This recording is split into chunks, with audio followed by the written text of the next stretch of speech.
कि कुरान जो पढ़ता है और मुश्किल के साथ पढ़ता है, यानी अटक अटक कर पढ़ता है, तो अल्लाह ने उसके लिए 2 अज्र रखा है, एक तो पढ़ने का और एक मुश्किल के साथ पढ़ने का। तनवीर भाई तवज्जो फरमाए, बड़ी अच्छी नात खानी करते हैं, थोड़ा सा कोई बात नहीं है, अल्लाह सलामत रख के, बहुत अच्छा पढ़ते हैं वो। ये हमारे माशाल्लाह कारी मोहम्मद नकी खान साहब हैं, साहब बहराइच में, इनका कोई जवाब नहीं है। कई सौ हाफिज कुरान अल्हम्दुलिल्लाह इनके दरसगाह से फारिग हुए हैं। कहो यार सुभान अल्लाह, सुभान अल्लाह। थोड़ा सा बोलते रहा करो भाई, आप लोग बिल्कुल सब खामोश हो जाएं और तवज्जो के साथ सुने। और हमारे कारी साहब जो हार लाए थे वो कहाँ चले गए? माशाल्लाह वो हमारे मोहतरम हैं, बस ऐसी हंसी मजाक में उनसे अर्ज किया था मैंने। तो हजरत कारी मोहम्मद वसीम चिश्ती साहब अल्हम्दुलिल्लाह ये भी दर्ज और हुफ्फाज को हाफिज बना चुके हैं। अल्लाह ताला इन सारे खादिमीन कुरान की उम्र में खूब खूब बरकत अता फरमाए। तो कुरान के ताल्लुक से आप कुछ बयान सुनेंगे कि नहीं सुनेंगे? सुनेंगे इंशाल्लाह? हाँ इंशाल्लाह सुनेंगे। और आपसे तकरीर के आखिर में एक वादा भी लेना है, इस अंदाज से सुनेंगे इंशाल्लाह कि जब आप यहां से उठेंगे तो ये तमन्ना लेकर के उठेंगे कि हम भी अपने बेटे को आलिम दीन या हाफिज कुरान बनाएंगे इंशाल्लाह ताला। आइए बाबा से बुलंद दुरूद शरीफ पढ़ें। अल्लाहुम्मा सल्ली अला सय्यदिना व हबीबिना व शफीइना व करीमिना व मौलाना मुहम्मद व बारिक वसल्लम। सलातु व सलामन अलैका या रसूलल्लाह सल्लल्लाहु तआला अलैहि वसल्लम। ए भैया ये उठक बैठक अब मत करो, जहां बैठो चैन से बैठ जाओ भाई। अब कोई इधर ना आना, इनाम भी देना हो तो दे देना, उसके लिए मना नहीं है, वरना आप लोग कहोगे कि मौलाना साहब लगता है ज्यादा मालदार हो गए क्या। वरना आप मेरी बातों को सुन लो, दुआएं दे दो, यही हमारे लिए सबसे बड़ा इनाम होगा। अल्लाह फरमाता है ज़ालिकल किताबु ला रैब फीह, वो किताब के जिसमें कोई शक नहीं, कोई डाउट नहीं, कोई शुबह नहीं। ये हमारे उलमा बैठे कुर्रा हैं, इन्होंने किताबें पढ़ी होंगी, आप लोगों ने भी, पढ़े लिखे लोगों ने किताबें पढ़ी होंगी। आपने जब किताबें पढ़ी होंगी तो इस बात पर भी गौर किया होगा कि किताब लिखने वाला, राइटर्स, मुसन्निफ, मुअल्लिफ, मुरत्तिब किताब के शुरू में या बीच में या आखिर में इस बात को लिख ही देते हैं कि हमने अपने इल्म के मुताबिक किताब को लिख दिया है। अगर कहीं गलती नजर आए तो हमें उसकी इत्तिला दे देना, आगाह कर देना, ताकि जब अगली बार किताब छपे तो उसकी इस्लाह की जा सके और उस गलती को सुधारा जा सके। तो दुनिया के सारी किताबों के यही हाल है, शुरू में या आखिर में लिखा रहता है। अगर कहीं शक हो, कहीं गलती नजर आए, कहीं शुबा हो तो हमें बता देना। मगर हजारों लाखों किताबों की इस भीड़ में वो तन्हा कुरान ही है कि जैसे ही खोलो शुरू ही में लिखा हुआ है ज़ालिकल किताबु ला रैब फीह, वो किताब के जिसमें कोई शक नहीं, कोई डाउट नहीं, कोई शुबह नहीं। सुभान अल्लाह, सुभान अल्लाह। नहीं भाई बोल नहीं रहे आप लोग, ऐसे नहीं चलेगा, थोड़ा सा बोलिए, आप लोग बोलिए। अल्लाह ताला थोड़ा सा साउंड आप तो बढ़ाइए, आपका साउंड तो ठीक है ना भाई। अरे यार आप लोग लखनऊ वो नानपारा के करीब के हैं, थोड़ा सा नवाबी का असर है आप लोगों को। क्या बात है। तो हम भी तो रामपुर के रहने वाले हैं, हम थोड़े कम थोड़ी ना हो। तो थोड़ा सा बोलिए आप भी और हम भी बोलते रहें ताकि कुछ अच्छी बात हो जाए। मनीर साहब तवज्जो आपकी भी। तो कुरान जैसे ही खोलो शुरू में लिखा हुआ है ज़ालिकल किताबु ला रैब फीह, वो किताब के जिसमें कोई शक नहीं, कोई डाउट नहीं, कोई शुबह नहीं। अरे भाई कुरान में लोगों को शक तो है, अगर शक न होता तो सारा अमेरिका कुरान न पढ़ता, अगर शक न होता तो पूरा चाइना कुरान न पढ़ता। शक तो कल भी था, आज भी है, कल्बी रहेगा, मगर ये शक इस तरह का है। हजरात, कुरान ने अपनी हक्कानियत पर, अपने हक होने पर ऐसी ऐसी दलीलें दी हैं कि अगर अक्लमंद इंसान अगर इंसाफ से काम ले और जरा सी तवज्जो करे तो उसे कुरान की हक्कानियत में कोई शक नहीं रह जाता।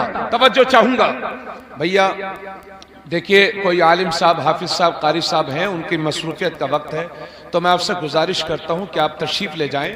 बीच तकरीर में उठने की जहमत ज़रा थोड़ी सी दिल को तकलीफ देती है, तो आप कोई साहब जाना चाहेंगे तो सेट से भी तशरीफ ले जाएं और तशरीफ ले जा सकते हैं जो साहब जाना चाहें, मगर मैं गुजारिश करता हूं कि आप लोग बैठ जाएं थोड़ी देर के लिए, तो बड़ा अच्छा हो जाएगा। हजरात, लोगों को शक तो था, अगर शक न होता तो सारी दुनिया कुरान न पढ़ती। शक तो था, कल भी था, आज भी है, लेकिन ये शक इसी तरह का है जैसे कोई आदमी, कोई नाबीना आदमी जिन्हें आंखों से दिखाई नहीं देता, अगर वो कहें कि मुझे सूरज की रोशनी दिखाई नहीं देती, तो इसमें कमी सूरज की नहीं है, इसमें कमी आंखों की है जो सूरज की रोशनी दिखाई नहीं देती। मुझे कह लेने दिया जाए, जिस तरह से किसी नाबीना के इनकार से सूरज की रोशनी पर कोई फर्क नहीं पड़ता, इसी तरह से किसी गधे के इनकार से कुरान की अजमत पर कोई फर्क नहीं पड़ता। जिंदाबाद जिंदाबाद, क्या कहने, वाह वाह। वो अभी 4-5 साल पहले वो लखनऊ का एक पागल गया था सुप्रीम कोर्ट कि कुरान से 26 आयतें निकलवा दो। अरे उसका बाप क्या निकलवा पाएगा, वो खुद ऐसा निकला है कि धोबी का कुत्ता न घाट का न घर का। अरे वाह वाह वाह वाह वाह वाह वाह वाह वाह, जिंदाबाद जिंदाबाद, क्या बात है। अरे जरा जोर से बोलो सुभान अल्लाह। सुभान अल्लाह। आप तवज्जो से सुनेंगे, दुआएं देंगे तो इंशाल्लाह हमारा भी दिल करेगा तकरीर करने के लिए, क्या बात है ना। थोड़ा सा मोहब्बताना ये रिश्ता है, निभा लीजिए। हजरात, 70 की दहाई में चंदोमल चोपड़ा नाम का एक शख्स था बंगाल में। उस चंदोमल चोपड़ा का खोपड़ा खराब हुआ तो उसने बंगाल के हाई कोर्ट में एक रिट दाखिल की कि कुरान से 26 आयतें निकलवा दी जाएं। बंगाल के मुसलमान परेशान हो गए, धरना देने लगे, एहतिजाज करने लगे। तो बंगाल की उस वक्त की हुकूमत ने बंगाल के मुसलमानों से कहा था कि आपको परेशान होने की जरूरत नहीं है, मुसलमानों की तरफ से इस मुकदमे को खुद हम हाई कोर्ट में लड़ेंगे। नतीजा यह हुआ कि जिस मुकदमे की पैरवी मुसलमानों को करनी चाहिए थी, मुसलमानों की तरफ से बंगाल की हुकूमत ने की और चंदूमल चोपड़ा को जलील होना पड़ा और उसकी रिट को खारिज कर दिया गया। अभी 5 साल पहले लखनऊ का वसीम रिजवी नाम का एक शख्स था, उसने सुप्रीम कोर्ट में रिट दाखिल की, उसको भी जलील किया गया और 50,000 का जुर्माना रख दिया गया। और मैं तो कहता हूं, एक कुरान के दुश्मनों, तुम एक दरखास्त नहीं हजारों दरखास्त लेकर सुप्रीम कोर्ट पहुंच जाओ, जलील हो जाओगे, क्योंकि सुप्रीम कोर्ट के जज को भी यह पावर नहीं है कि कुरान के किसी नुक्ते को मिटा सके। इसलिए मैं कहता हूं, मायूस ना हो, फिक्र ना करो, अल्लाह की कसम लेकर के कहता हूं, कयामत आ जाएगी, कुरान का ना कोई रुकू मिटा सकता है, ना कोई जबर मिटा सकता है, ना कोई जेर मिटा सकता है, ना कोई आयत मिटा सकता है, ना कोई नुक्ता मिटा सकता है, बल्कि जो मिटाने की कोशिश करेगा वो खुद ही मिट जाएगा। है कौले मोहम्मद, कौले खुदा, फरमान न बदला जाएगा, बदलेगा जमाना लाख मगर कुरान न बदला जाएगा। नारे तकबीर, नारे रिसालत, मसलके आला हजरत, फैज़ाने कुरान, अज़मते कुरान, हजरत अल्लामा मुफ्ती तबरेज़ आलम साहब क़िबला। वाह वाह वाह वाह वाह, क्या कहने हजरत, जिंदाबाद। हजरत गिरामी, मैं बड़ी सच्चाई के साथ ये बात आपसे कहता हूं और आप सब लोग भी इस बात को जानते हैं। वो वाला माइक कैसे बोल रहा है? सही बोल रहे हैं। आप सब लोग भी इस बात को जानते हैं कि अगर दुनिया में सबसे ज्यादा कोई किताब पढ़ी जाती है तो वो कुरान है। बेशक। कहो सुभान अल्लाह। सुभान अल्लाह। क्यों भाई, सबसे ज्यादा कौन सी किताब पढ़ी जाती है? कुरान शरीफ। कुरान। सबसे ज्यादा जो किताब छपती है, बोल दीजिए, वो भी कुरान। और जिस किताब की सबसे ज्यादा मुखालफत होती है वो भी कुरान, और जिसकी मुखालफत करते करते लोग कलमा पढ़ लेते हैं वो भी कुरान। अरे वाह वाह वाह वाह वाह।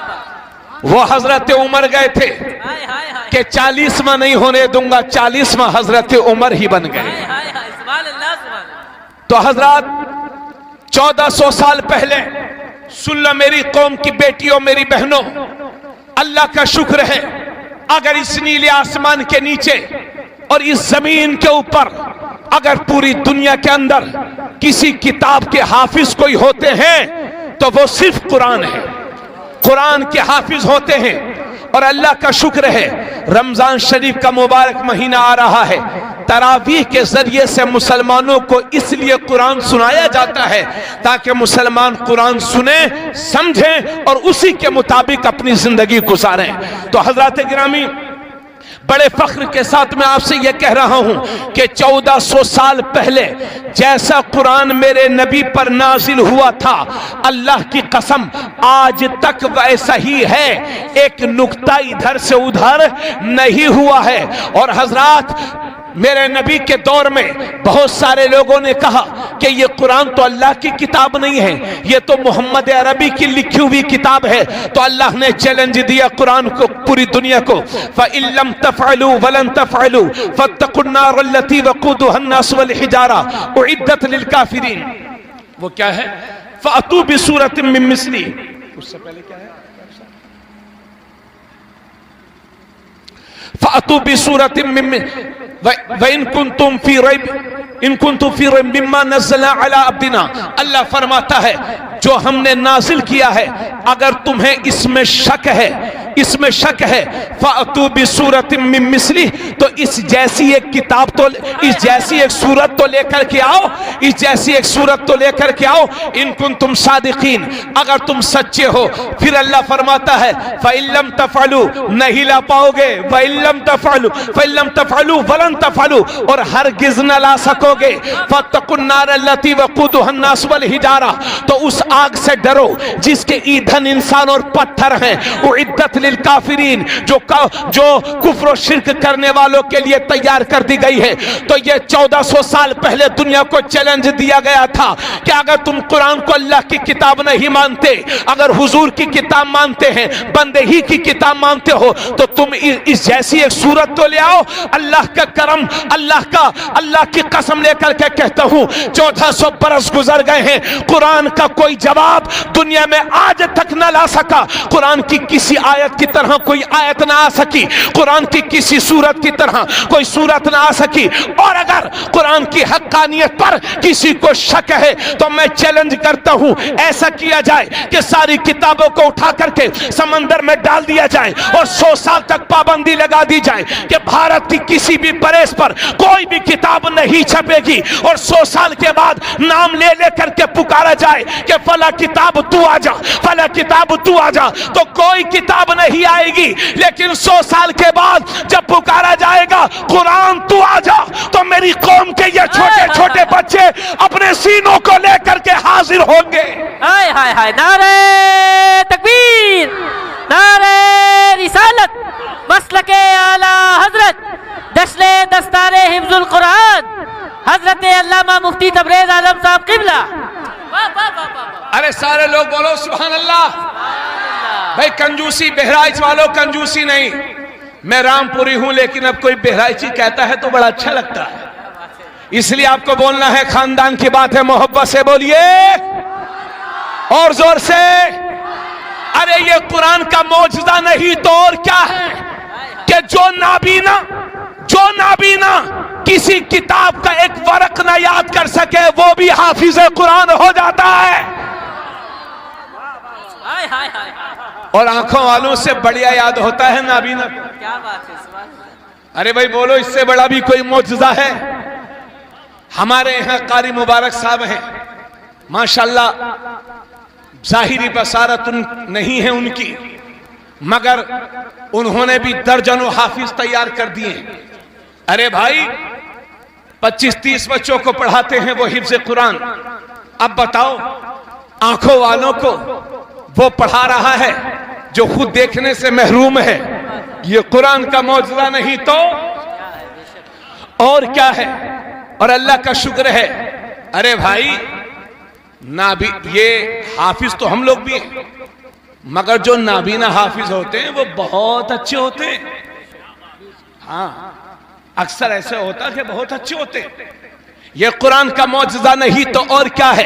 अल्लाह फरमाता है इन्ना नहनु नज़्ज़लना ज़िक्रा व इन्ना लहू लहाफ़िज़ून, बेशक हम ही ने कुरान को नाजिल किया है और हम ही इसकी हिफाजत करेंगे। इन सारे उलमा हुफ़ाज़ व कुर्रा से दुआएं लेते हुए एक बात कह दूं, फिक्र न करना मेरी कौम, परेशान न होना मेरी कौम। ये कुरान को मिटाने की आज बात करते हैं। अरे आज से सुनो, आज से सदियों साल पहले बगदाद की सरजमीन पर वो एक शख्स था, दुनिया जिसे हलाकू खान कहती थी।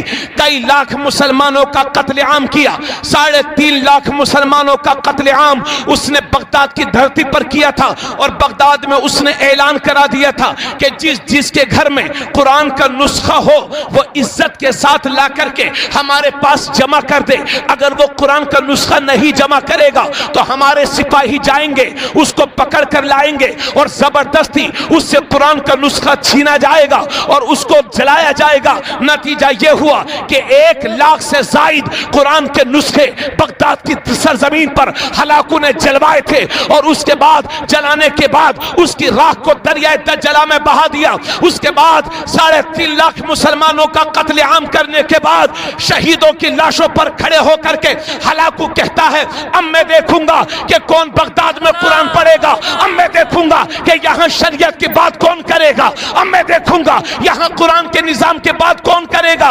अभी वो ये बकवास कर ही रहा था कि शहीदों की लाशों की भीड़ में से एक जख्मी बच्चा उठता है और कुरान की तिलावत करता है और कहता है हलाकू तू कागजों से तो कुरान मिटा सकता है लेकिन हमारे सीनों से कुरान कैसे मिटा सकता है। जिंदाबाद, नारे तकबीर, नारे रिसालत, अज़मते कुरान, फैज़ाने कुरान, मसलके आला हजरत हजरत अल्लामा मुफ्ती तबरेज़ आलम साहब क़िबला। जिंदाबाद, जिंदाबाद, वाह वाह वाह वाह। अल्लाह का शुक्र है भाई, अल्लाह का शुक्र है। ये कुरान सरापा मौजज़ा है। ए बाबू इधर देखो, मगर परेशानी की बात यह है कि कभी डेनमार्क में, कभी फ्रांस में, कभी रूस में लोग कुरान के नुस्खे जलाते हैं और कहते हैं ये कुरान जलाने वाली किताब है। अरे ये इसलिए जला रहे हैं क्योंकि ये खुद जले हुए लोग हैं, शिकस्त खुर्दा लोग हैं। इनके पास कुरान का जवाब लाने की औकात नहीं है, ये जवाब नहीं ला सकते और कोई नहीं ला सकता। तो ये जल भुन करके कुरान को नजर आतिश करते हैं। मगर कुरान, ए भाई अरे जाओ यार, आदमी हो के। एक तो मैक ठीक नहीं, आपको मालूम है तकरीर कैसे कर रहा हूं मैं। ये 17 या 16वां दिन है मुझे कंटिन्यू तकरीर करते हैं। बीच में मैंने एक दिन आराम किया है। दिन में मदरसे में भी रहना होता है, बड़ा मुश्किल होता है तकरीर करना। तो मैं ये नहीं कहता कि मेरी तकरीर इनकलाब बर्पा कर देगी, मगर उम्मीद है कि रब ताला ने अगर मेरी जबान से निकले हुए 2 जुमलों को भी कबूल फरमा लिया तो मेरी नस्लों की मग़फ़िरत के लिए वो काफ़ी होगा। तो आपसे भी ये कह रहा हूं कि आप बैठ कर के सुनिए, आराम से सुनिए। छोटे छोटे काम लगे रहते हैं, थोड़ी देर के लिए टाल दीजिए। ये तरीके अच्छे नहीं है कि बीच बीच में उठ के कभी इधर जा रहे हैं कभी उधर जा रहे हैं। हजरात, मैं आपके सामने ये अर्ज कर रहा हूं कि देखिए, आप एक बात याद रखना, इस मुल्क के अंदर हिंदुस्तान की सरजमीन पर हर धर्म की अक्सरियत वो है जो कुरान की इज्जत करती है। हर धर्म, किसी भी कौम, किसी भी धर्म के मानने वाले हों, उनकी ज्यादा तादाद वो है जो कुरान की इज्जत करती है। अगर यकीन न हो तो मस्जिदों के दरवाजों पर देख लो, जब गैर मुस्लिमों की औरतें भी अपने छोटे छोटे बच्चों को लेकर के हाजिर होती हैं, उन्हें यकीन है कि मेरा बच्चा डॉक्टर की दवा से शिफायाब हो या ना हो, लेकिन मोमिन कुरान पढ़ करके दम कर देगा तो अल्लाह मेरे बेटे को शिफा अता फरमाएगा। बेशक। इसलिए आप बदजन मत होना, यह मत सोचना कि दुनिया कुरान की दुश्मन है। जी नहीं, कुरान अल्लाह की किताब है, न इसको कोई मिटा सकता है, न जला करके खत्म कर सकता है। मगर एक बात आपसे अर्ज करूंगा कि अगर माज़अल्लाह सदबार माज़अल्लाह कभी किसी ने कुरान पर हमला किया तो नतीजे में आप क्या करेंगे? आपको धरना नहीं देना है, एहतिजाज नहीं करना है, अपने उलमा के मशवरे के बगैर कभी धरना न दीजिएगा। इसलिए कि हम धरनों के रिजल्ट देख रहे हैं, हम अपना ही हक मांगने के लिए निकलते हैं, नतीजा आपके सामने है। इसलिए धरना नहीं दिया जाएगा। अगर कोई एक आदमी कुरान की गुस्ताखी करता है तो मुंह तोड़ जवाब इस तरह से दिया जाएगा, अगर कुरान का कोई एक दुश्मन पैदा होता है तो 100 कुरान पढ़ने वाले तैयार कर दीजिए। सुभान अल्लाह, सुभान अल्लाह, क्या बात है, जिंदाबाद। 100 कुरान पढ़ने वाले तैयार कर दीजिए। और मैं आपसे एक बात कहना चाहता हूं, आपके जज्बात तहफ्फुज़ कुरान के लिए, कुरान की हिफाजत और अजमत के लिए, मुझे मालूम है कि यह मुसलमान अपनी जान का नजराना देने से भी पीछे नहीं हटेगा। मगर याद रखना, कुरान हमारी जानें लेने के लिए नहीं आया है, बल्कि इंसान की जान बचाने के लिए आया है। अगर कुरान के तहफ्फुज़ के लिए जान की नजराना देना पड़ा तो तबरेज आलम कादरी की जान सबसे पहले हाजिर। मगर याद रहे, कुरान हमारी जानें लेने के लिए नहीं आया, बल्कि जानें बचाने के लिए आया है। लेकिन मैं आपसे बड़ा शिकवा करूंगा कि अगर कुरान पर कहीं हमला हो जाता है तो हम कहते हैं कि जान दे देंगे। ए तहफ्फुज़ कुरान के लिए जान देने का जज्बा रखने वालों, मैं आपसे यह पूछना चाहता हूं कि आप कुरान के लिए जान तो देने के लिए तैयार हैं, लेकिन कुरान पढ़ने के लिए तैयार क्यों नहीं हैं? क्या बात है। इसी मजमे में ईमानदारी से कहूं तो सच्ची बात तो यह है कि मर्दों से ज्यादा कुरान ये औरतें पढ़ी हुई होंगी। बेशक, सही कह रहा हूं। और आपसे ज्यादा ये रोजे रखेंगी, ऐसे ही है ना? अरे यार सुभान अल्लाह तो कह दो, कम से कम भाई साहब नहीं रख रहे तो बहन तो रख रही है हमारी। हाँ अल्हम्दुलिल्लाह। हजरात, अगर मैं इसी मजमे में पूछूं कि कितने लोगों को कुरान पढ़ना आता है, तो मुझे लगता है कि 30% वो होंगे जो कहेंगे कि हाँ हजरत हमको कुरान पढ़ना आता है, और 30% वो होंगे जो कहेंगे हजरत साहब हमें बिल्कुल नहीं आता, और 40% वो होंगे कि अगर उनसे पूछा जाए कि भाई साहब आपको कुरान आता है, तो कहेंगे हजरत साहब आता तो है लेकिन कच्चा कच्चा। मतलब जिंदगी पक गई मगर कुछ कच्चा रह गया, तो कुरान दाढ़ दांत जम करके टूट भी गए मगर कुछ कच्चा रह गया, तो कुरान बाल काले से सफेद हो गए मगर कुछ कच्चा रह गया, तो कुरान। पूछना चाहता हूं मुसलमान, 70-80 साल की जिंदगी में कुरान न पढ़ना सीख सके तो किस बात के मुसलमान हैं आप? हक है हजरत, हक है, बहुत अच्छा, वाह वाह। क्या सीखा है आपने? अरे कुरान पढ़ना ना सीख सके तो ऐसी जिंदगी का क्या फायदा? बोलो झूठ बोल, सही बोल रहा हूं कि गलत? अपने दिल पर हाथ रख के ईमानदारी से बताना कि सही बोल रहा हूं कि गलत। मैं पूछना चाहता हूं अपनी कौम से कि 70-80 साल की जिंदगी में कुरान न पढ़ना सीख सके तो किस बात के मुसलमान हो? लाखों करोड़ों रुपयों की शादी कर ली मगर कुछ कच्चा रह गया, तो कुरान। करोड़ों का लाखों का घर बना लिया मगर कुछ कच्चा रह गया, तो कुरान। अगर 70-80 साल में जिंदगी में कुरान न पढ़ना सीख सके तो किस बात के मुसलमान हैं आप? हालांकि मुझे इस बात का भी यकीन है कि मजमे में, तवज्जो चाहूंगा, मजमे में अक्सरियत उन लोगों की होगी कि जिनको कुरान पढ़ना नहीं आता होगा, मगर यह बात भी मैं 100% यकीन के साथ कहता हूं, 100% यकीन के साथ कहता हूं कि मजमे में कोई भी बच्चा या बच्ची ऐसी नहीं होगी, ऐसा नहीं होगा कि जिसको सूरे इखलास याद ना हो।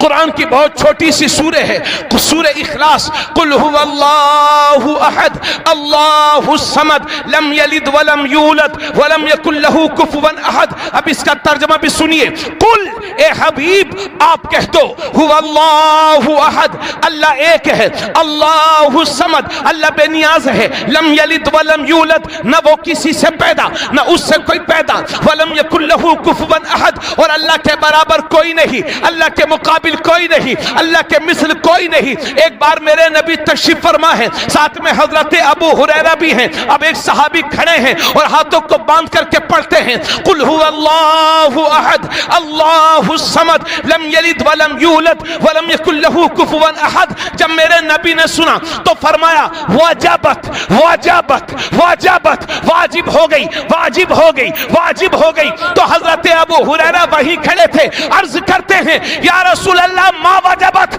या रसूल अल्लाह क्या वाजिब हो गई? नबी ने फरमाया जिसने कुल हु अल्लाह पढ़ा उसके लिए जन्नत वाजिब हो गई। हाय हाय हाय, नारे तकबीर, नारे तकबीर, नारे रिसालत, मसलके आला हजरत, फैजान आला हजरत, बस्ती बस्ती करिया करिया, बस्ती बस्ती करिया करिया, इश्क मोहब्बत इश्क मोहब्बत इश्क मोहब्बत इश्क मोहब्बत। मुफ्ती तबरेज आलम साहब किबला, नारे तकबीर, नारे रिसालत। बहुत अच्छे से, जिंदाबाद जिंदाबाद। यह है कुरान की शान कि खुलूस दिल से एक बार कुल हु अल्लाह शरीफ पढ़ लो तो जन्नत का मुस्तहिक है वो आदमी। हजरत, आज आलम यह है हमारे घरों का, इसी मजमे में माफ करना कितने लोग ऐसे बैठे होंगे कि जिन्होंने फजर की नमाज ईद के दिन पढ़ी थी या शब बरात में पढ़ी थी, और अब कब फजर पढ़ेंगे इसका भी कोई भरोसा नहीं। अल्लाह करे सुबह ही से पढ़े। क्या बात है। मगर इसी मजमे में कई लोग ऐसे होंगे, अभी जब शब बरात गुजरी तो लोगों ने मगरिब बाद ही नहा धो के टोपी लगा के तैयार, रात भर ऐसे बने रहे, लगता है बिल्कुल विलायत के किनारे खड़े हुए हैं। मगर सुबह को वही पुरानी आदत, नाम है सादिक सच्चा मगर मोहल्ले का सबसे बड़ा झूठा, नाम है आबिद इबादत करने वाला और कभी कभी जुमा भी छोड़ता है, नाम है सज्जाद बहुत सजदे करने वाला और सही मानों में सजदा ही करने ही नहीं जानता, नाम है रब्बुल। हाँ, अमल भी करेंगे इंशाल्लाह, या बातें बातें होंगी, अमल भी होगा इंशाल्लाह। इधर देखें, हमें जिस तरह से जिस्मानी सेहत के लिए फैमिली में एक डॉक्टर की जरूरत होती है, इसी तरह से रूहानी पाकीज़गी के लिए हमें खानदान में एक आलिम की जरूरत है। रात में मैंने दिल्ली में वहां उतरौला में तकरीर की, हजारों लोगों का मजमा था, वहां भी दरखास्त की। 31 जनवरी को मैं दिल्ली में था, 1 फरवरी को मैं मुंबई में था।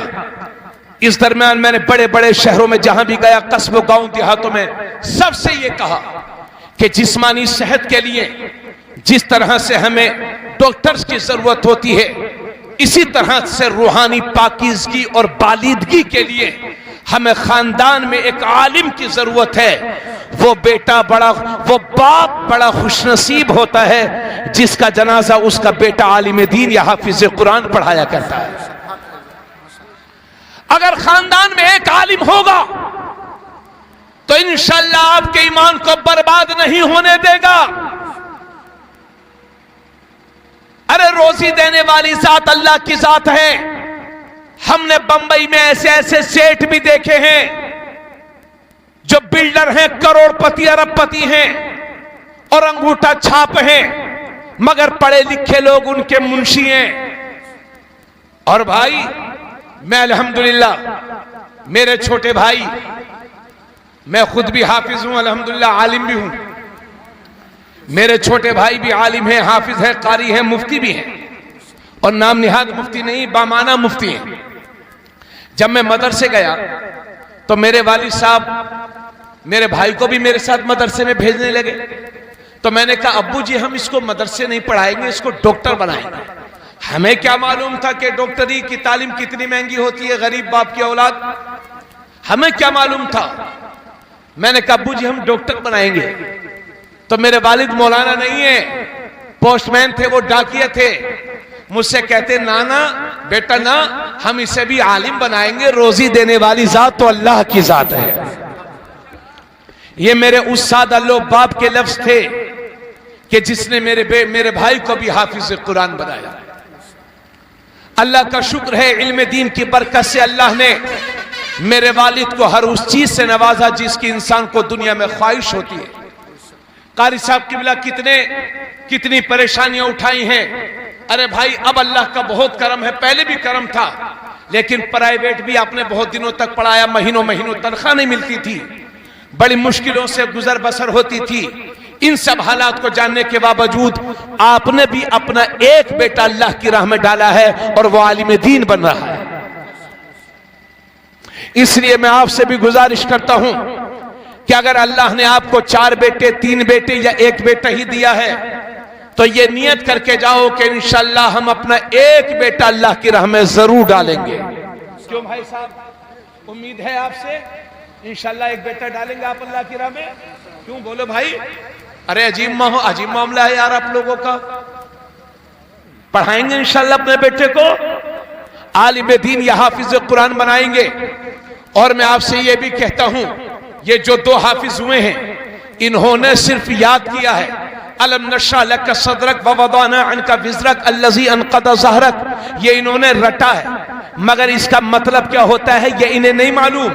इसे मालूम करने के लिए इन्हें आलिम बनना पड़ेगा।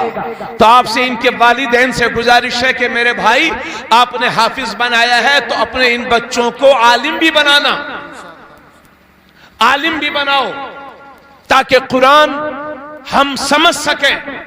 और इतनी बातें कहने के बाद एक बात और अर्ज कर दूं, आजकल जितने हाफिज पूरे नहीं हैं उतने उससे ज्यादा हाफिज आधे अधूरे हैं।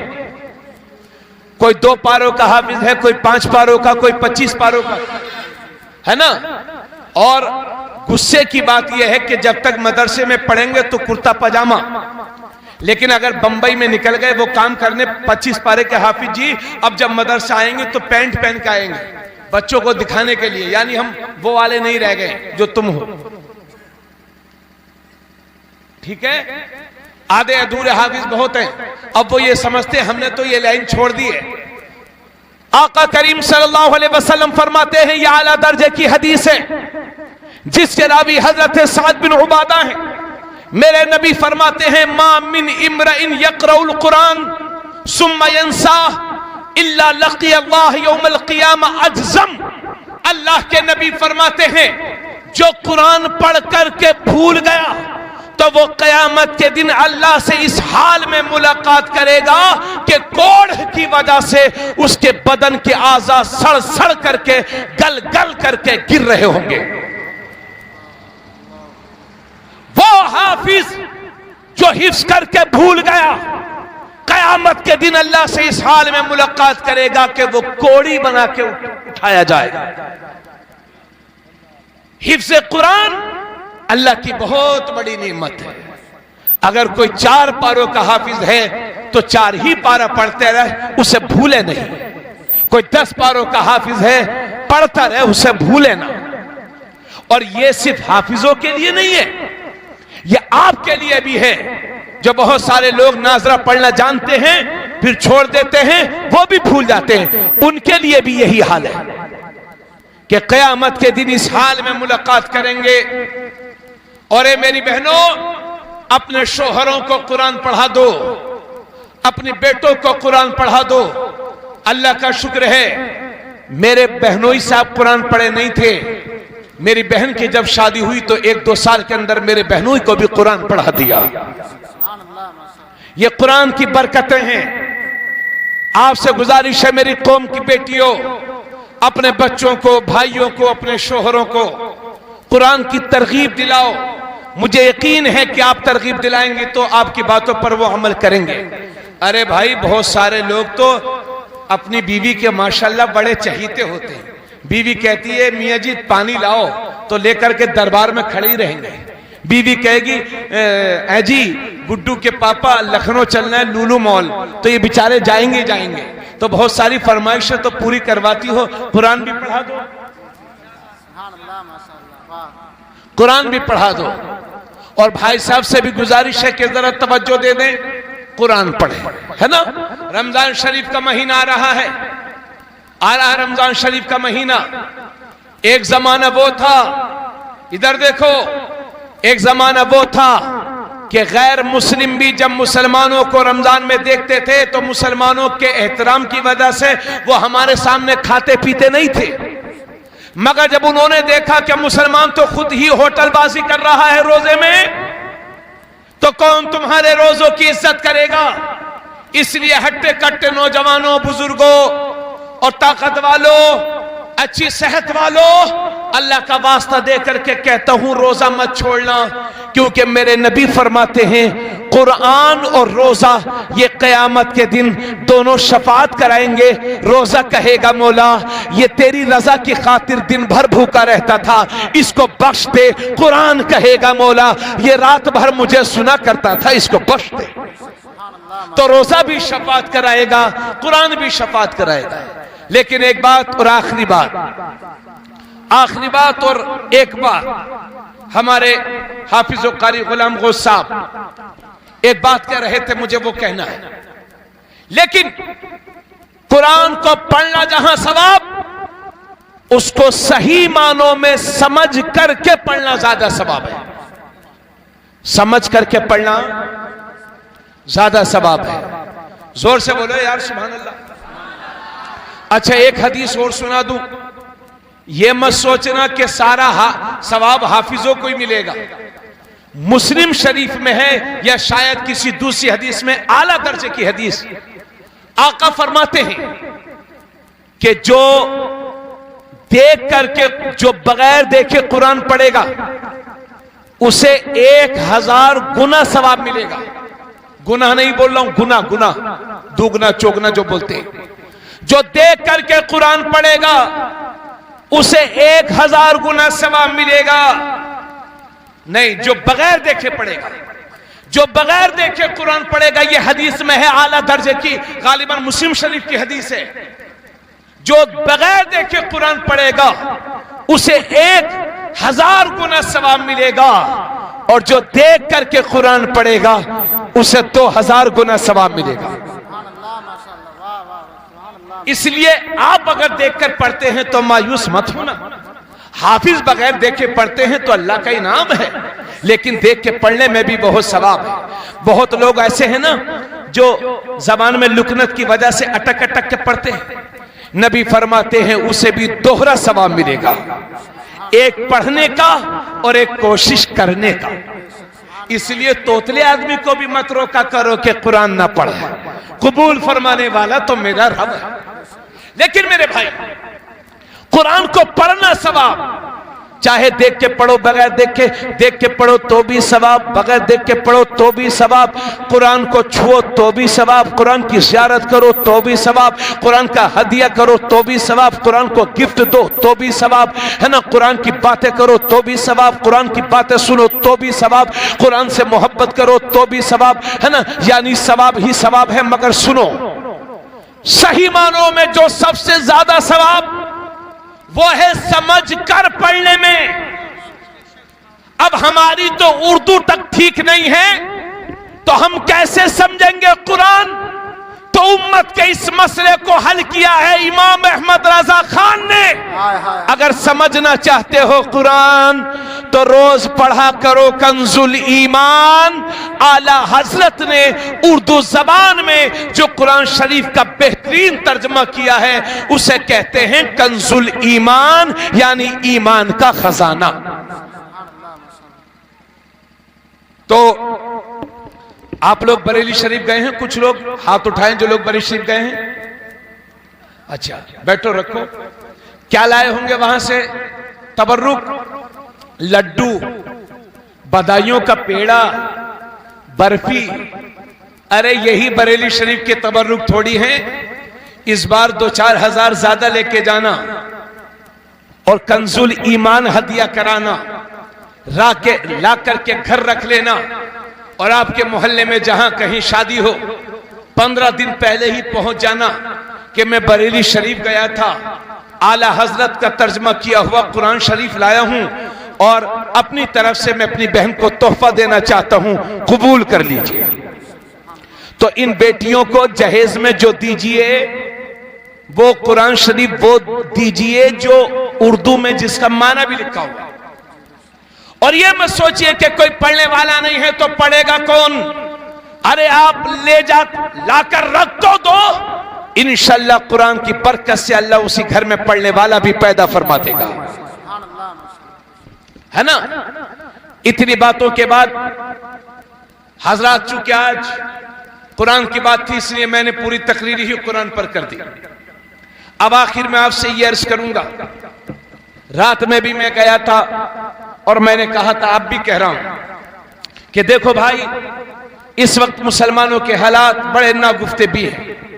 माफ करना अगर कोई बुरी बात लगे तो मैं आपसे माजरत चाहूंगा, मगर बात सच्ची ये है, सच्चर कमेटी की रिपोर्ट ये बताती है कि मुसलमानों में 3 से 4% लोग पढ़े लिखे हैं और 96% लोग बेपढ़े लिखे हैं। यानी 100 आदमियों में 3-4 आदमी पढ़े हैं और 96% लोग बेपढ़े लिखे हैं। जिस कौम में 96% लोग बेपढ़े लिखे हो और 3-4% लोग पढ़े लिखे हो, उस कौम का ये हश्र नहीं होगा तो और क्या होगा। हालांकि हम उस नबी के मानने वाले हैं कि जब मेरे नबी ने मक्का शरीफ में ऐलान नबुव्वत किया था तो सिर्फ 17 लोगों को लिखना आता था। इधर देखें, और वही मेरा पैगंबर 23 साल तबलीग करके जब साहिरी दुनिया से रुखसत होता है तो 1.25 लाख सहाबा किराम के हाथ कलम से सजे हुए थे। बोलिए यार, बोलो। अरे भाई, मैं इतनी मेहनत से तकरीर कर रहा हूं अल्लाह और उसकी रसूल की रजा के लिए। टाइम तो मेरा पूरा हो गया, बहुत देर से कर रहा हूं। यह सिर्फ अल्लाह की रजा के लिए कर रहा हूं। अल्लाह की रजा के लिए कह दो सुभान अल्लाह। मेरे भाई, तो मैं ये कह रहा था, आप पढ़ाई लिखाई पर ध्यान दीजिए। अभी चल क्या रहा है, मुसलमान शादी में खर्च करेगा 20 लाख और पढ़ाई पर खर्च करेगा 1 लाख। ऐसे चल रहा है। जमीनें बेच बेच के जहेज दिए जा रहे हैं। जहेज के भिखारियों की डिमांडें पूरी हो रही हैं। और ये जहेज के भिखारियों, जिन हाथों को ससुराल के आगे फैलाते हो, काश उन्हीं हाथों को रातों में उठ उठ करके मेरे रब के हुजूर फैला दो, तो मेरा रब इतना देगा कि तुम्हारी नस्लों से गरीबी का खात्मा हो जाएगा। आज अगर किसी की 3 बेटियां जवान हैं तो रातों में चैन की नींद नहीं आ रही है गरीब बाप को, क्योंकि दरवाजे पर जहेज का भिखारी खड़ा हुआ है। और याद रखना भूपतपुर वालों, भूपतपुर चौकी वालों, सारा हिंदुस्तान भूपतपुर चौकी नहीं है। मैं ऐसे घरों में भी गया हूं कि जिनकी गुर्बत को देख करके मेरे आंसू तक निकल आए हैं। आलम यह है कि कौम की हजारों बेटियां गैरों के हत्थे चढ़ गई, जिनकी इज्जत तो गई, उनका ईमान भी खतरे में पड़ गया। जिम्मेदार कौन? हम और आप। जब शादी की तारीख रखेंगे तो फोन करते हैं मेरे पास बहुत सारे लोग, इधर देखो क्या हजरत वो जंतरी देख के बता दीजिए कि शादी की तारीख कौन सी अच्छी रहेगी। तो हम उनको बताते फला तारीख फला तारीख। तो कहते हैं हजरत कमर दर अकरब तो नहीं है। अरे भाई ये कमर दर अकरब काहिनों के यहां है, नुजूमियों के यहां है। इस्लाम में इसका कोई एतबार नहीं है। हर दिन अल्लाह का बनाया हुआ है, हर दिन अच्छा है। मैं तो जवाब देता हूं भाई, जिस पैसे से शादी करेगा अगर वो हलाल है तो तेरा हर दिन अच्छा है, और अगर वो हराम है तो तेरा हर दिन खराब है। सुभान अल्लाह, माशाअल्लाह। तो शादियों के वक्त तारीख रखते वक्त सुन्नतें बहुत याद आती हैं, मगर जैसे ही शादी की तारीख आई तो 3 दिन पहले से डीजे शुरू, गाने शुरू, हल्दी की रस्म। अरे भाई हल्दी बदन को खूबसूरत करती है, ताकत बख्शती है। तो पहले के लोग लगा लिया करते थे दुल्हा दुल्हन को, चेहरे पर खूबसूरती आ जाए, शादी का मुबारक मौका है।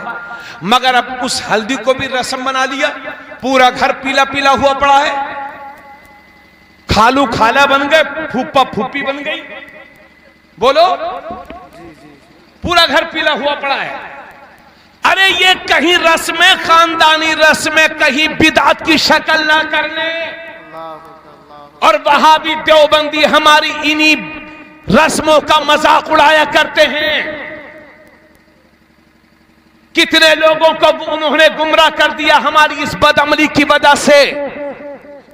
आका करीम सल्लल्लाहु अलैहि वसल्लम फरमाते हैं सबसे बेहतरीन शादी वो है जो कम से कम खर्च में मुनक्किद हो जाए। 250-250 बराती, 300-300 बराती, 400-400 बराती।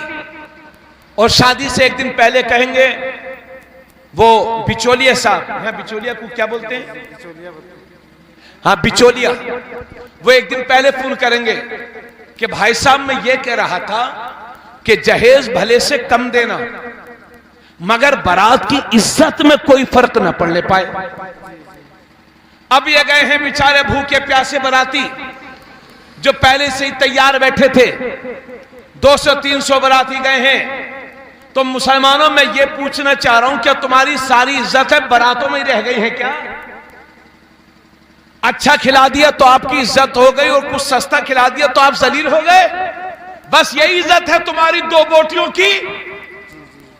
4 बोटी और 2 रोटी की इज्जत है बस? अल्लाह फरमाता है वलिल्लाहिल इज्जतु वली रसूलिही वलिल मोमिनीन। इज्जत अल्लाह के लिए है, इज्जत रसूलुल्लाह के लिए है, और इज्जत हर मुसलमान के लिए है।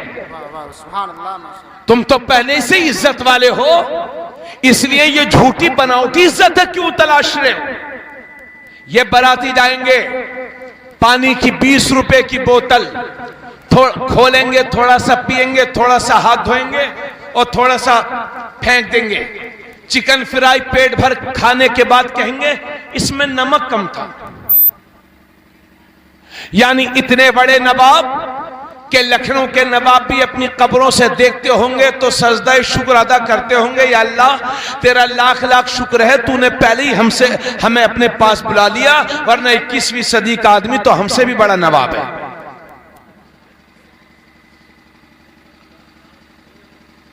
और बारात में 20 लड़के ऐसे भी जाएंगे, फटी पैंट, कान में बाली, 20 रुपए का चश्मा, बाल रंगीन। ये कौन है?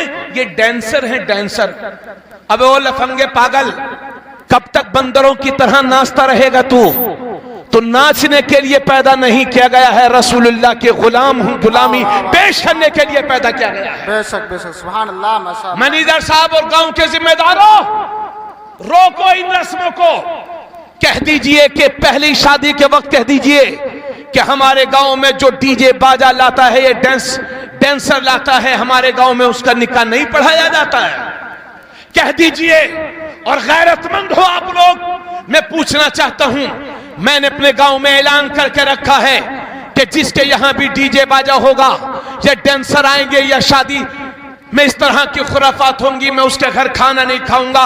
अगर आप सुधर जाओ और ऐसी जगह खाने से परहेज करो तो भाई साहब बड़े से बड़ा बिगड़ालू सेठ भी 2 महीने में सुधर करके ठीक हो जाएगा। बेशक बेशक, हक है। लोग खुद बदअमली करते हैं और उसके बाद कहते हैं इमाम साहब अगर कह दें, इमाम साहब कह दें कि जो इमाम साहब अगर कह दें कि जिसके घर डीजे बाजा होगा उसका निकाह नहीं पढ़ाऊंगा, तो ये उल्टी खोपड़ी का सेठ कहता है अरे ये 5000 मौलवी 5000 मौलवी ये हमें सिखाएगा। उल्टा इमाम का दुश्मन बन गया।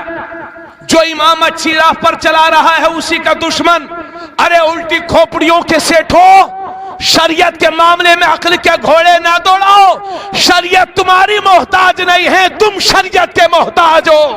नारे तकबीर, नारे रिसालत, मसलके आला हजरत, जश्न दस्तार बंदी, नारे तकबीर, नारे रिसालत।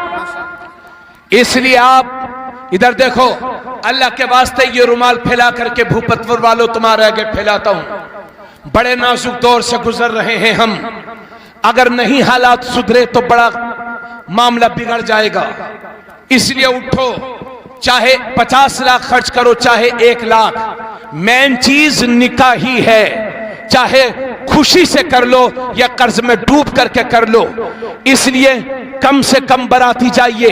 बास खानदान बड़े होते हैं, बास छोटे।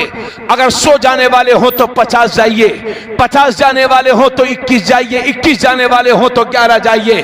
चंद लोग जाइए, सबसे पहले मस्जिद में जाकर के निकाह कर लीजिए। उसके बाद जो कुछ अल्लाह नसीब में लिखे खा करके दुआएं दे करके अपने घर चले आइए। बेटियों वालों को मजबूर ना करो। वो नानपारा के करीब में 1.5-2 साल पहले एक आदमी ने अपने हाथों से अपनी बेटी का मर्डर किया था। अपनी 17-18 साल की बेटी के कई टुकड़े किए थे। क्यों? क्योंकि बेटी किसी गैर मुस्लिम से बात किया करती थी, उसके चक्कर में फंसी हुई थी। तो सही वक्त पर शादी कर देंगे तो हमारी नस्ल इंशाल्लाह नहीं बिगड़ेगी। जब शादी में देरी होगी तो बिगाड़ होगा। और देरी क्यों होती है? जब पास में पैसे नहीं होते। इसलिए आप, अगर आपको खानदान में और रिश्तेदारों में ही रिश्ता मिल रहा है तो जल्दी कर दीजिए। निकाह को इतना सस्ता कर दीजिए कि जिना करना मुश्किल हो जाए। करेंगे इंशाल्लाह, जिना बंद हो जाए। सही वक्त पर बच्चों की शादी कर दो, कम खर्च में शादी कर दो। और आप, मैं इंशाल्लाह यहां ये आपके दरमियान वादा करके जाता हूं। फिलहाल मेरी 3 बेटी हैं, 3 बेटी हैं मेरी। मैं आपके दरमियान वादा करके जाता हूं इंशाल्लाह अपनी बेटियों, मेरी बेटियों का जो हक शरीयत ने मेरी जायदाद में मुकर्रर किया है वो जरूर दूंगा। और इंशाल्लाह उनके निकाह मस्जिद में मुनक्किद करवाऊंगा इंशाल्लाह। आपसे भी कहता हूं कि सबसे पहले निकाह जाइए मस्जिद में। अगर मस्जिद में शोर गुल ना हो और अदब कर सकते हो मस्जिद का, तो निकाह के लिए सबसे बेहतरीन जगह मस्जिद है। इस ताल्लुक से एक हदीस सुन लो और उसके बाद सलातो सलाम होगा। अल्लाह के नबी फरमाते हैं, आलिनु हाज़न निकाह वजअलूहु फिल मसाजिद। मेरे नबी फरमाते हैं, निकाह जब भी करो तो ऐलान करके करो और निकाह मस्जिदों में मुनक्किद करो। हालांकि मसला यह है कि निकाह की शर्तें पाली जाएं। हवाई जहाज में भी निकाह हो जाएगा, यहां भी निकाह हो जाएगा, समंदर के अंदर भी निकाह हो जाएगा, समंदर में कश्तियों में भी निकाह हो जाएगा, जंगलों में भी निकाह हो जाएगा, 5 लाख के होटल में भी निकाह हो जाएगा। लेकिन मेरे नबी की रूह पाक उम्मत को पुकार पुकार कर कह रही है, निकाह मस्जिद में मुनक्किद करो। क्योंकि जब निकाह मस्जिद में होंगे तो उसके बहुत सारे फायदे होंगे, जिनमें 3 बड़े बड़े फायदे ये होंगे। सबसे बड़ा फायदा यह है कि अक्सर लोगों का निकाह जिंदगी में एक बार होता है, बार बार नहीं। तो हुजूर फरमाते हैं, इस निकाह को मस्जिद में मुनक्किद करो। क्योंकि जब निकाह मस्जिद में होगा तो तुम्हारे निकाह में कोई नापाक शामिल नहीं होगा, सिर्फ पाक लोग शामिल होंगे। दूसरी बात यह है कि निकाह के बाद जो हजारों रुपयों के पटाखे फोड़े जाते हैं वो नहीं फूटेंगे। तीसरी बात यह है कि निकाह के बाद निकाह पढ़ाने वाला आलिम, हाफिज, कारी, इमाम मोहतरम, काज़ी इस्लाम जब दुआ करता है तो हदीस में लिखा है, मुसलमान जब मस्जिद में दुआ करते हैं तो साथ में अल्लाह के फरिश्ते भी आमीन कहा करते हैं। सुभान अल्लाह, माशाअल्लाह, वाह वाह, सुभान अल्लाह। 2 साल पहले मैंने नानपारा की राजा मस्जिद में तकरीर की तो वहां के जो वार्ड मेंबर है कलीम भाई ठेकेदार, मैं अपने घर पे बैठा हुआ था। राजा मस्जिद के पीछे मेरा घर था किराए का। मैं अपने दरवाजे पर खड़ा हुआ था, ठेकेदार साहब ने मुझे देखा तो मेरे पास चले आए। सलाम दुआ के बाद मुझसे कहने लगे, हजरत आपने जो कहा था वो मैंने कर लिया। मैंने कहा मिंबर साहब मैं समझा नहीं। तो बोले कल जो आपने जुमे के दिन कहा था कि निकाह मस्जिद में मुनक्किद करो, हजरत मैंने अमल कर लिया है। कहने लगे हजरत मेरे 2 बेटे हैं और कल ही मैंने अपनी बीवी को वसीयत कर दिया कि एक लड़के का निकाह तुम अपनी मर्जी से कर लेना और मैं जिंदा रहूं या ना रहूं, लेकिन मेरे एक लड़के का निकाह मस्जिद में मुनक्किद करवाना। वो भदोई गया था मैं। जलसे के बाद एक गरीब मुसलमान मेरे पास आया, कहने लगा हजरत मेरा एक ही बेटा है और मैं आपसे वादा करता हूं इंशाअल्लाह मस्जिद में उसका निकाह करवाऊंगा। तो मस्जिदों में निकाह करवाओ, लोगों की दुआएं मिलेंगी और ये अहद करके जाओ कि इंशाअल्लाह हम किसी तरह की फरमाइश लड़की वालों से नहीं करेंगे। अगर आज आपको बुलेरो चाहिए, अल्टो चाहिए तो कल देना भी पड़ेगा। इसलिए ये चक्कर क्यों पाल रहे हो, हमारे बच्चे कहीं बिगड़ ना जाएं, इसलिए शादी को सस्ता करो। मेरे नबी फरमाते हैं सबसे बेहतरीन शादी वो है जो कम से कम खर्च में मुनक्किद हो जाए। किसी भी तरह की जहेज की फरमाइश आपको नहीं करना है। करेंगे इंशाअल्लाह अमल। समझ रहा हूं मैं, गर्दनें तक नहीं हिल रही है लोगों की। अरे हाथ उठाओ, अल्लाह से मांगो। इन बंदों से क्या मांगते हो भीख की तरह?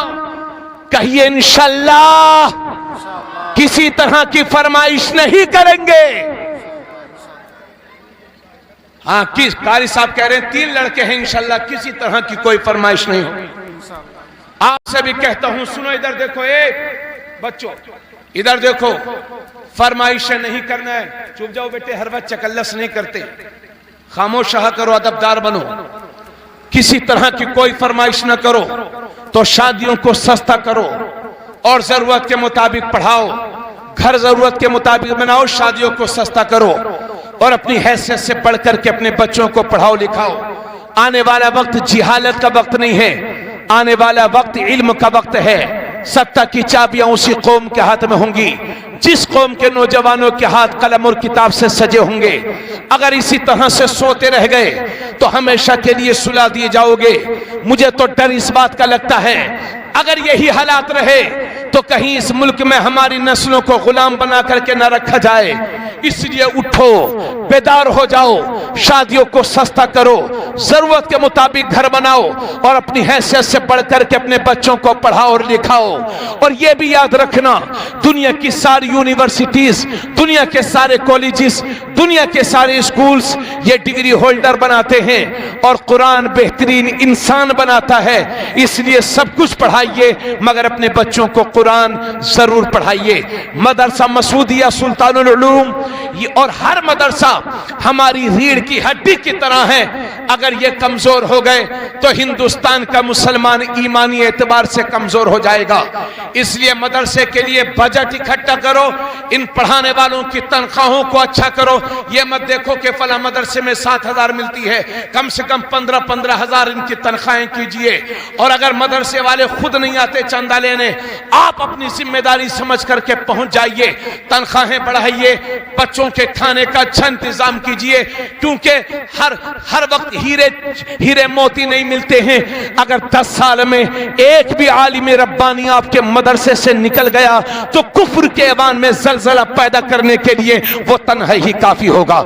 मेरी दुआएं आपके साथ, दुआएं वो पत्र वालों आपके साथ। इंशाअल्लाह सुन्नियत पर मजबूती से डटे रहेंगे आप, शादियों को सस्ता करेंगे और हर घर में इंशाअल्लाह आलिम होगा, हाफिज होगा। यही है आरज़ू, तालीम कुरान आम हो जाए, हर एक परचम से ऊंचा परचम इस्लाम हो जाए। बहुत वक्त लिया उसके लिए माजरत, उम्मीद है कि इंशाअल्लाह आप अमल करेंगे। व मा अलैना इल्लल बलाग। अस्सलामु अलैकुम व रहमतुल्लाहि व बरकातहू।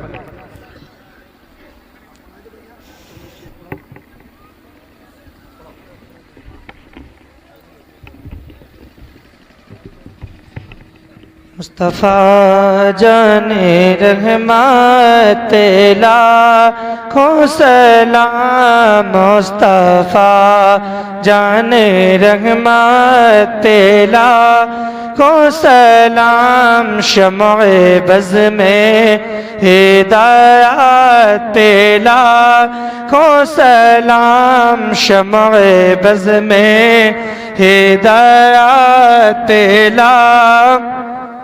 शेर यारे इरम ताजदार हरम शहर यारे इरम ताजदार हरम नौबहारे शफाअत लाखों सलाम नौबहारे शफाअत नूर के चश्मे लहराए दरिया बहे नूर के चश्मे लहराए दरिया बहे उंगलियों की करामत लाखों सलाम उंगलियों की करामत